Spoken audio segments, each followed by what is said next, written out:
Do you want love or do you just want less pain?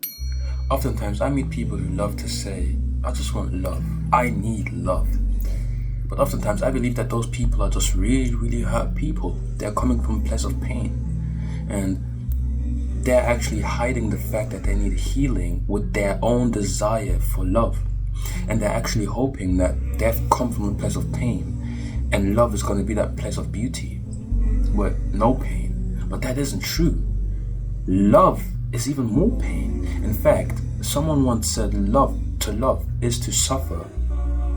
And so that's why you see a lot of people who come from a maybe bad relationship or whatever, and they go into the next and it just crumbles, and you just know it's going to crumble because they haven't healed from what happened prior.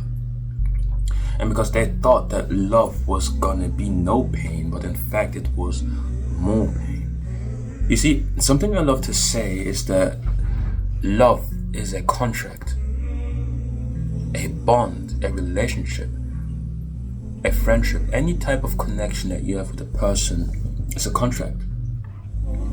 Why is it a contract? I'm going to show you how I view people, how deeply I think about these things, okay? Every connection that you have with a person is a contract, and that contract first has all the things that you love about that person. These are the things that would definitely make you sign that, you feel me? Would definitely make you sign the contract. But right above the place that you're supposed to sign, it has the special clause, and that clause says you will most likely have a fight with this person. Knowing this truth and knowing this reality, do you still choose them? Every person that I keep close and that I consider to be close, or that once was close with me, is a person that I believe to be worth my suffering. Do you understand that? I go into each bond and connection with the knowledge and the idea that we will most likely fight. But the question is, after having that bullshit, can we still have that real shit? I go into every bond understanding that there's light in darkness and that there's darkness in light, and this is the duality of life. And that if love and if every bond that I have with a person is the epitome of positivity, it's definitely also the epitome of negativity. But yet I choose them regardless, because that's how much they mean to me. And that's how much I'm willing to give. I'm willing to suffer for that person, fight that person. How do we know how valuable positivity is if negativity didn't exist?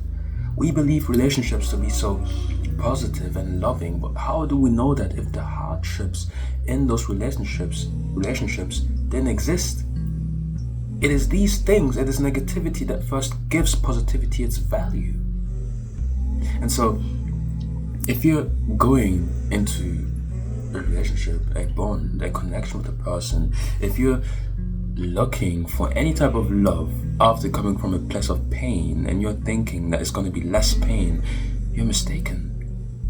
That's why a lot of people come out of a bad bond, connection, relationship, friendship, and they go into the new, and it crumbles because they came from a place of pain and they thought that love that they were going to get was going to be no pain, but in fact it was more pain. Okay? And I want you to think about that. If you're searching for less pain, love is not the place for that. It's a contract. It's a responsibility. You carry that. All of it. The good sides and the bad sides. That's what it means to be with a person, to be connected with a person. Alright? So, you need to look within. Is love really what you need? Or is it just an escape from something that you actually need to do, which is healing? Let's say I have a scar right here. Okay? I was hurt by a friendship, a relationship, by what a person did right here, okay? And I tell myself, I need love, and I go into a new relationship, how is that supposed to make this, which came from a relationship, better? If you were hurt, you need to heal so that you don't bleed on people that never hurt you. Right? If relationship did this to you, relationship is not going to do this better. You need to heal, because the truth is, your partner, your friend, whoever, deserves a healed person. They deserve a chance with you without having the responsibility to take care of the pain that someone else caused you. If they do that, that's beautiful, but that's not their responsibility, and you can't burden other people with that. There are so many people who leave a bad connection, bad relationship, okay, and they go into the new one, into the next one, and it crumbles. And perhaps it was always a lie. Why? Even if you didn't knowingly and consciously cause that, you subconsciously led that thing to fail because you went into that relationship with expectations.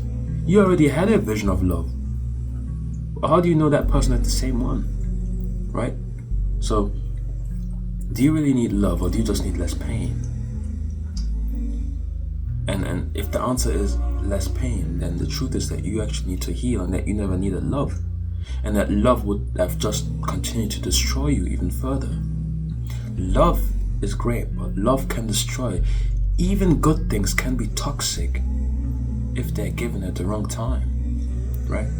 Nothing is absolutely good.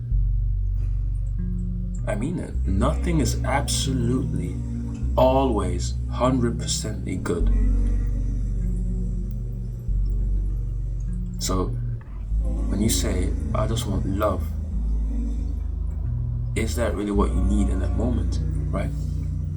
So the point of this video is just to make you think, you hear me? Like, what do you actually need? Not what you want, but what do you actually need? And if you're thinking that love is going to be the place where there's no pain, then you're mistaken. It's the place where there's going to be more pain. But love is, as I believe, and as you've understood from my contract example, love is finding that person which is worth hurting for. So, you hear me? Think about that. Don't give yourself something that you don't need just because you're scared of doing what you actually have to do, which is heal. I'm out of here.